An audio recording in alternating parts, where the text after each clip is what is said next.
Hello everyone, welcome to the lecture on the Arabian Nights Part 1. In this lecture, we'll be looking at the first part of Arabian Nights that you were assigned to read in Unit 1 on Heroism. Let's begin with some history. The Arabian Nights is a collection of stories made famous primarily by the story Aladdin and the Magic Lamp. The collection originates in Baghdad during the golden age of Arabic literature. During this time, Arabic literature was usually very serious because it was believed that telling fiction was like lying. Many stories were very didactic, which means that they were told in order to teach a lesson. The Arabian Nights was not considered serious literature and has even been banned due to its non-serious and sometimes overtly sexual content.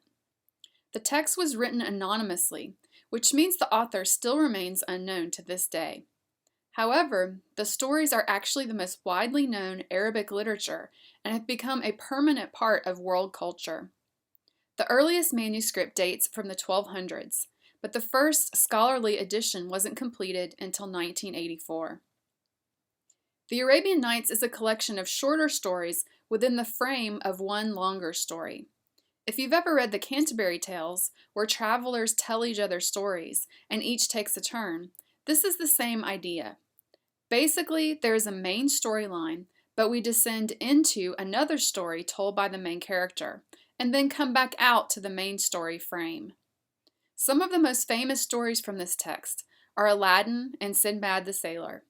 We don't have time this semester to read the entire book, but we will examine the Arabian Nights in two parts. First, we'll look at it from the perspective of heroism, and later this semester, we'll return to it to discuss the role of fantasy and how it affects readers. So let's look at the main story. The main storyline to keep in mind as you read is told at the beginning of the text and provides the background, or frame, for all the tales of the Arabian Nights. Two kings who are brothers both discover their wives have been unfaithful, and they agree that no woman can be faithful because women are so cunning. The older king, to avoid being hurt again, vows to marry a virgin every night and kill her in the morning. He does this so much that there aren't many women left in the entire kingdom. Scheherazade is the main character and our heroine. We will be examining her actions and attitude and comparing them to heroism in the Epic of Gilgamesh. Pay close attention to the similarities and differences as you read. In the main frame story, Scheherazade decides to stop the king's madness and actually volunteers to marry him. Her plan, which we see just before the first night, is to have her sister come in and ask to hear a story. She will tell just enough every night to keep the king interested and leave him hanging. She predicts that he won't decide to kill her because he wants to hear the outcome of the story. She enacts her plan, and the tales that follow are supposed to literally occur over the period of 1001 nights. On each night, she tells part of a story and delays the ending so that the king will be curious and allow her to live another night. Her death is always dependent on how well she tells a story. When we read about Gilgamesh, we thought about how he embodied an active hero that went on quests and tried to establish his own fame and immortality. Ultimately, though, he failed to do anything except bring back Utnapishtim's story to his people. Here, Scheherazade also uses storytelling as her claim to fame. But the difference is, storytelling itself is an act of heroism. By keeping the king interested in her stories, she hopes to save other women from being forced into marriage and killed by him. One other difference is that in this case, we also have a woman as our protagonist, our main character. Her offer to marry the king can be seen as an act of heroism because she risks her life to stop him from killing other women. She goes up against injustice, but her power is in the possession of the story. Her life literally depends on keeping the king interested. Here, heroism does not involve going out on a quest. Instead, Scheherazade stays in the domestic space, which was always associated with females at this time in history. She does not undertake a physical quest, where she kills a giant or fights with anyone. Instead, her heroism depends on her intellect and her ability to seduce the king's curiosity.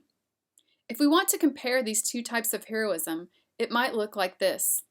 On the left, we have Gilgamesh, who is male, physically active, goes on a quest away from home, addresses problems from a physical nature and physical perspective, and carries the story. On the right, we have Scheherazade, female, physically passive, meaning that she's not engaging in fights. She stays in the domestic space. She addresses problems through the intellectual perspective, and she controls the story. The story then begins with the two kings and their discovery of their wives' betrayals. Ultimately, this first section is background, and it sets up the task that Scheherazade has to overcome through her use of storytelling. So far, we have remained in the main frame, except when Scheherazade's father tells two stories to try and stop her from marrying the king. The rest of this week's reading covers the first 8 nights of Scheherazade's storytelling. Remember, the king has promised to marry a virgin every night and kill her in the morning in order to avoid being hurt by women. Scheherazade believes that she can save the women in her kingdom by telling a story that keeps the king in suspense. She won't reveal the end, and he will keep her alive because of his curiosity. In this way, Scheherazade presents a different type of heroism than what we saw in Gilgamesh.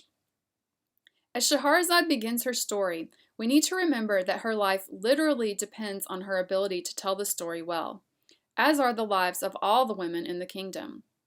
The king's plan may seem absurd, but in the context of the story, it is a life or death situation. Scheherazade's plan to stop the king means that she becomes heroic because she's putting her life on the line, not just for herself, but for the women in her kingdom.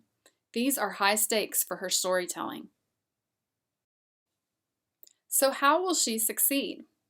Her success in storytelling relies on her ability to tell a story that will help the king understand women in a larger context and to learn to forgive women for what his wife originally did. So, Scheherazade imagines that her story will actually change the king, causing him to forgive. Scheherazade's first story is that of the merchant and the demon. It covers 8 total nights.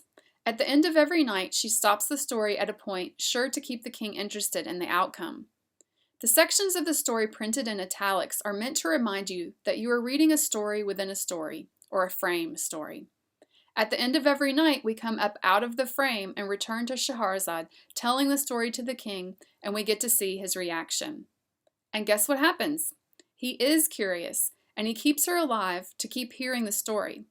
Of course, there would be no 1001 Nights if he wasn't interested, so it's not really a big surprise, but it is a strange plan to think of storytelling as something so powerful that it can keep the king so curious and interested.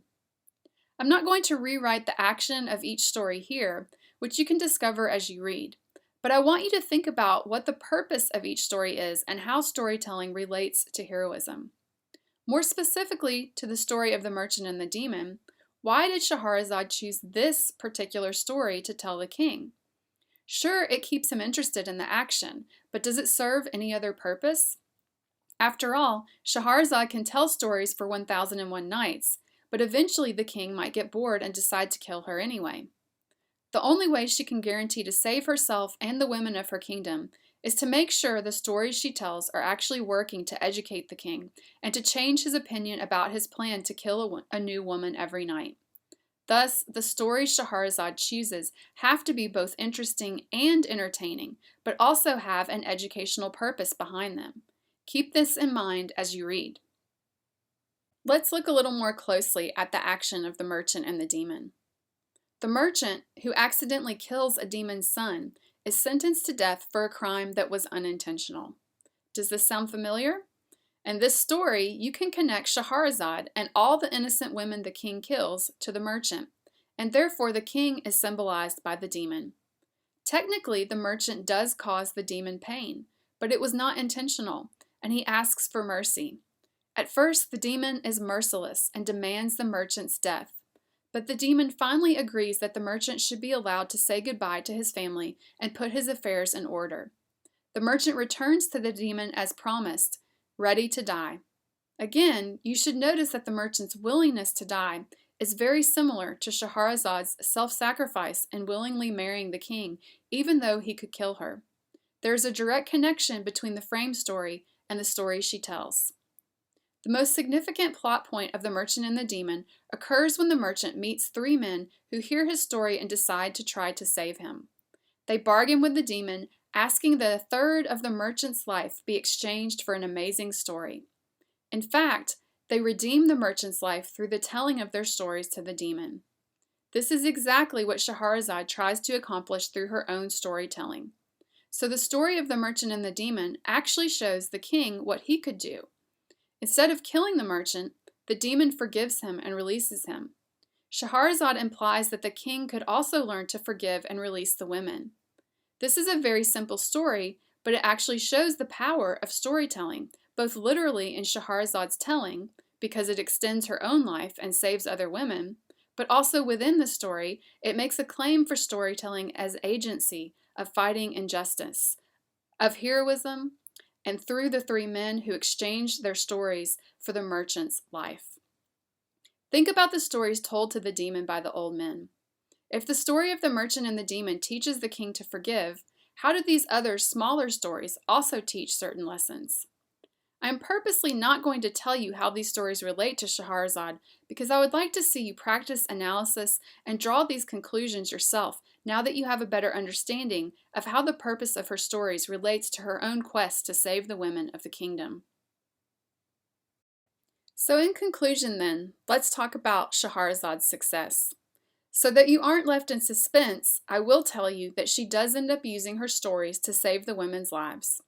Her heroism is more successful than Gilgamesh's because over 1001 nights, her stories help to cure the king of his anger and disgust with women so that he does not kill anyone else. We will be reading another section from Arabian Nights in Unit 2, so please keep this copy of the book and we will eventually return to it. For now, focus on how the Arabian Nights presents an image of heroism and think about it in connection to Gilgamesh and to our overall course themes of story and identity. Thanks.